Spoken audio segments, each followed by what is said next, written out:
আহ, সন্মানীয় সাংবাদিক বন্ধুসকল, আমি ভাৰতৰ কমিউনিষ্ট পাৰ্টিৰ তৰফৰ পৰা আজি এই সংবাদমেল আমি আহ্বান কৰিছোঁ। যিহেতু অনাগত যি আমাৰ লোকসভা নিৰ্বাচন, এই নিৰ্বাচন সম্পৰ্কত এই নিৰ্বাচনত আমাৰ পাৰ্টিৰ যি স্থিতি, এই স্থিতি সম্পৰ্কত পুনৰবাৰ অসমবাসী ৰাইজলৈ আমি জনাবৰ কাৰণে আপোনালোকৰ মাধ্যমৰ জৰিয়তে আমি আমাৰ স্থিতি সম্পৰ্কত আমি প্ৰকাশ কৰিব বিচাৰিছোঁ। ইতিমধ্যে আমাৰ পাৰ্টি ৰাষ্ট্ৰীয় কাৰ্যনিৰ্বাহকৰ সভা যোৱা 15 মাৰ্চ তাৰিখে দিল্লীত অনুষ্ঠিত হৈ গৈছে। এই পাৰ্টিয়ে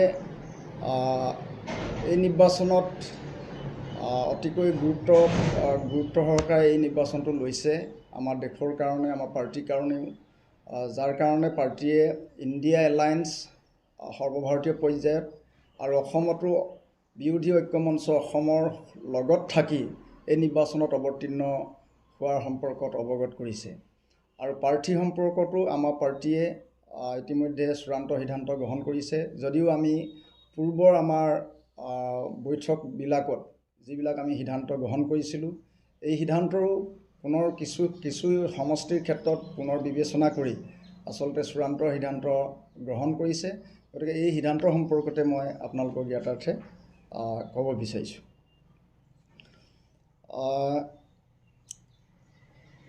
আমাৰ দল CPI আগন্তুক লোকসভা নিৰ্বাচনত BJP নেতৃত্বাধীন চৰকাৰক ক্ষমতাৰ পৰা আঁতৰত ৰখাৰ স্বাৰ্থত বা আঁতৰত ৰখাৰ লক্ষ্যৰে যিহেতু সৰ্বভাৰতীয় পৰ্যায়ত ইণ্ডিয়া মিত্ৰজোঁটৰ অন্যতম অংশীদাৰ হৈছোঁ আৰু অসমৰ বিৰোধী ঐক্যমঞ্চ অসমৰ অন্যতম আমি অংশীদাৰ হিচাপে আছোঁ, সেয়েহে আগন্তুক নিৰ্বাচনত সমষ্টি ভিত্তিত আমাৰ আচলতে যিটো স্থিতি, সেই স্থিতি আমি প্ৰকাশ কৰিব বিচাৰিছোঁ। আমাৰ পাৰ্টি ইণ্ডিয়া মিত্ৰজোঁট আৰু বিৰোধী ঐক্যমঞ্চ অসমৰ কোনো কাৰণতে আচলতে ভংগৰ পক্ষপাতী নহয়।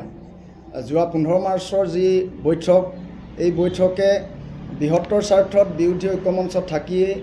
যোৰহাট লোকসভা সমষ্টিত কংগ্ৰেছৰ প্ৰাৰ্থী সাংসদ গৌৰৱ গগৈক প্ৰাৰ্থিত্ব প্ৰদান কৰাৰ ফলত আমাৰ পাৰ্টিৰ যি পূৰ্বৰ সিদ্ধান্ত, এই পূৰ্বৰ সিদ্ধান্ত আমি পুনৰ বিবেচনা কৰি আমাৰ প্ৰাৰ্থিত্ব আমি প্ৰত্যাহাৰ কৰিছোঁ আৰু ইয়াৰ পৰিৱৰ্তে লখিমপুৰ লোকসভা সমষ্টিত আমাৰ পাৰ্টিৰ প্ৰাৰ্থী দিবৰ কাৰণে ৰাষ্ট্ৰীয় কাৰ্যনিৰ্বাহক সভাই সিদ্ধান্ত গ্ৰহণ কৰিছে। আৰু আমাৰ পাৰ্টি যি প্ৰাৰ্থী হ'ব, এই প্ৰাৰ্থীৰ নামো ইতিমধ্যে অনুমোদন জনাইছে। আমাৰ লখিমপুৰ সমষ্টিৰ প্ৰাৰ্থী আমাৰ ৰাজ্যিক কাৰ্যনিৰ্বাহক সদস্য তথা লখিমপুৰ জিলা পৰিষদৰ সম্পাদক কমৰেড ধীৰেন কছাৰী নামটো অনুমোদন জনাইছে, চূড়ান্ত সিদ্ধান্ত কৰিছে। গতিকে আমি সেই পাৰ্টিৰ সকলো শুভাকাংক্ষী দৰদী কৰ্মকৰ্তাক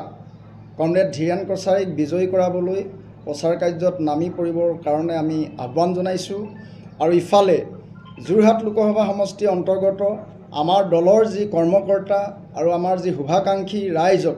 আমি প্ৰাৰ্থিত্ব প্ৰত্যাহাৰ কৰাৰ বাবে অসন্তুষ্ট নহৈ সাংসদ গৌৰৱ গগৈক বিজয়ী কৰাবৰ বাবে প্ৰচাৰ কাৰ্যত নামি পৰিবলৈ বিনম্ৰতাৰে আমি নিবেদন জনাইছোঁ। কিয়নো বৰ্তমানৰ মাননীয় সাংসদ তপন কুমাৰ গগৈয়ে বিগত সময়ছোৱাত যিটো সংসদত একেবাৰে নীৰৱ ভূমিকাৰে আচলতে সমষ্টিবাসীক নিৰাশ কৰিছে। দ্বিতীয়তে আমি আমাৰ ডিব্ৰুগড় লোকসভা সমষ্টিত ঐক্যমঞ্চ আন এজন প্ৰাৰ্থী জাতীয়তাবাদী নেতা লুইনজ্যোতি গগৈক বিপুল ভোটত বিজয়ী কৰাবলৈও ডিব্ৰুগড়বাসী ৰাইজক আমি নিবেদন জনাইছোঁ। তেখেতৰ প্ৰতিদ্বন্দ্বী প্ৰাক্তন সন্মানীয় মুখ্যমন্ত্ৰী সৰ্বানন্দ সোণোৱাল ডাঙৰীয়া, যিয়ে আচলতে এটা শ্লোগান দিছিল, জাতি মাটি ভেটি ৰক্ষাৰ স্বাৰ্থত তেওঁলোকক ভোটদান কৰিব লাগে, এই কথাটো আহ্বান জনাইছিল। কিন্তু বিগত সময়ছোৱাত আচলতে তেওঁ মন্ত্ৰিত্ব থকাৰ পিছতো, কেবিনেট মন্ত্ৰী হৈ থকাৰ পিছতো আমাৰ জাতি মাটিৰ সুৰক্ষাৰ বিপৰীতে গৈ এই জাতিধ্বংসী, ভাষাধ্বংসী যি আমাৰ সংস্কৃতিত বিৰূপ প্ৰভাৱ পেলাব পৰা যি CAA কাৰখন আনিলে, এই কাৰখনৰ জৰিয়তে আচলতে তেখেতৰ শ্লোগানটোকে সম্পূৰ্ণৰূপে নস্যাৎ কৰিলে। গতিকে সেয়েহে আমি তেখেতক এইবাৰ উচিত প্ৰত্যুত্তৰ দিবৰ কাৰণে আমি ডিব্ৰুগড়বাসী ভোটাৰ ৰাইজকো আমি নিবেদন জনাইছোঁ। ইয়াৰ উপৰিও আমি অন্য এটা আমাৰ সমষ্টি বৰপেটা লোকসভা সমষ্টিত আমি CPIMৰ মনোনীত প্ৰাৰ্থী অন্যতম উপযুক্ত প্ৰাৰ্থী আচলতে তেখেত সন্মানীয় বিধায়ক বিশিষ্ট বাওঁপন্থী নেতা মনোৰঞ্জন তালুকদাৰকো বিপুল ভোটত বিজয়ী কৰিবৰ কাৰণে বৰপেটা লোকসভা সমষ্টিবাসীৰ ৰাইজক আমি নিবেদন জনাইছোঁ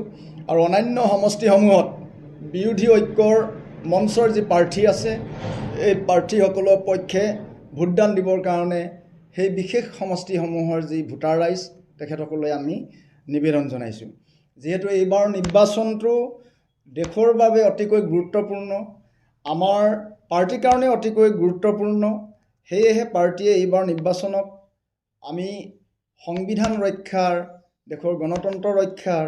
আৰু দেশৰ সম্পদ ৰক্ষা তথা দেশৰ জনগণক ৰক্ষাৰ যুঁজ হিচাপে আমি গণ্য কৰিছোঁ গতিকে এইকেইটা কথাই আমি অসমবাসী ৰাইজক আপোনালোকৰ মাধ্যমৰ জৰিয়তে আমাৰ পাৰ্টি একেবাৰে শেহতীয়া যি মানে চূড়ান্ত সিদ্ধান্তৰ ভিত্তিত যি আমাৰ স্থিতি এই স্থিতি আমি অসমবাসী ৰাইজক আমি অৱগত কৰিছোঁ ধন্যবাদ হয় হয় ইণ্ডিয়া এলায়েন্স বিভিন্ন ৰাজ্যত বা আমাৰ অসমতো আপোনালোকে কোৱাৰ দৰেই হয়তো ক'ৰবাত ফাট মেলা দেখা গৈছে আমি অসমত 16টা বিৰোধী দলৰ মঞ্চ হিচাপে আমি বিৰোধী ঐক্য মঞ্চ গঠন কৰিছিলোঁ ইতিমধ্যে TMC আৰু আম আদমি পাৰ্টিয়ে পৃথকে 3-4টাকৈ তেওঁলোকে সমষ্টিৰ প্ৰাৰ্থী ঘোষণা কৰিছে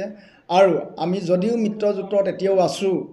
CPI আমি লখিমপুৰ সমষ্টিটোৰ প্ৰাৰ্থিত্ব আমি ঘোষণা কৰিছোঁ